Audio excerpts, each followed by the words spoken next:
തുടരുകയാണോ ചിരിയുടെ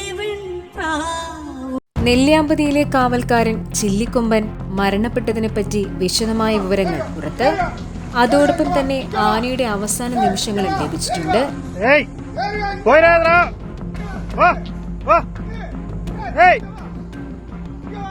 ചില്ലിക്കൊമ്പൻ നെല്ലിയാമ്പതി വിട്ടാൽ തമിഴ്നാട്ടിലെ ആളിയാർ വനമേഖലയിലേക്ക് യാത്ര ചെയ്യാറുണ്ട്. ആ യാത്രക്കിടയിൽ സംഭവിച്ച അപകടമാണ് ചില്ലിക്കൊമ്പന്റെ മരണത്തിന് കാരണമായത്. ഞായറാഴ്ച ഉച്ചയ്ക്ക് ശേഷമാണ് ചില്ലിക്കൊമ്പൻ ചെരിഞ്ഞുവെന്ന വിവരം നമുക്ക് അറിയാൻ സാധിച്ചത്. എന്നാൽ ചില്ലിക്കൊമ്പൻ കനാലിൽ വീഴുന്നത് ശനിയാഴ്ച വൈകിട്ട് 4 മണിയോടെയാണെന്നാണ് സംഭവം നേരിൽ കണ്ടവർ പറയുന്നത്. അതായത് ശനിയാഴ്ച വൈകിട്ട് 4 മണിയോടെ ആന കനാലിലെ വെള്ളം കുടിക്കാനിറങ്ങിയപ്പോൾ ശക്തമായ ഒഴുക്കിൽപ്പെട്ട് 20 അടി താഴ്ചയുള്ള കോണ്ടൂർ കനാലിലേക്ക് വീഴുകയായിരുന്നു.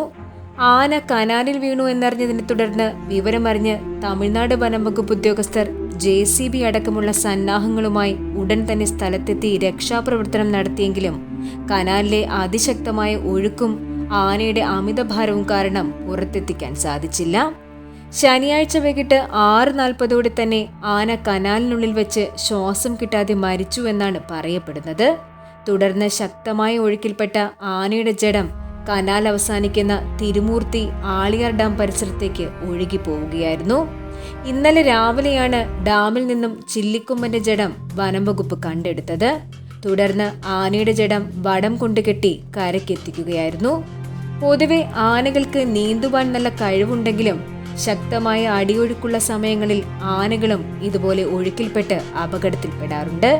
ചില ആനകളെ രക്ഷപ്പെടുത്താൻ വനംവകുപ്പിന് സാധിച്ചിട്ടുമുണ്ട്.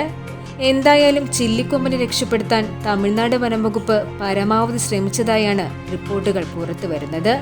എന്നാൽ ഡാമിലെ അതിശക്തമായ അടിയൊഴുക്കും ആനയുടെ അമിതഭാരവും കൊണ്ടാണ് രക്ഷാപ്രവർത്തനം വിജയിക്കാതെ പോയത്. അടുത്ത സീസണിൽ നെല്ലിയാമ്പതിയിൽ ചക്കയും മാങ്ങയും പൂക്കുമ്പോൾ അതെല്ലാം തിന്നാൻ ചില്ലിക്കൊമ്പൻ കാണില്ലല്ലോ എന്നോർക്കുമ്പോഴാണ് സങ്കടം.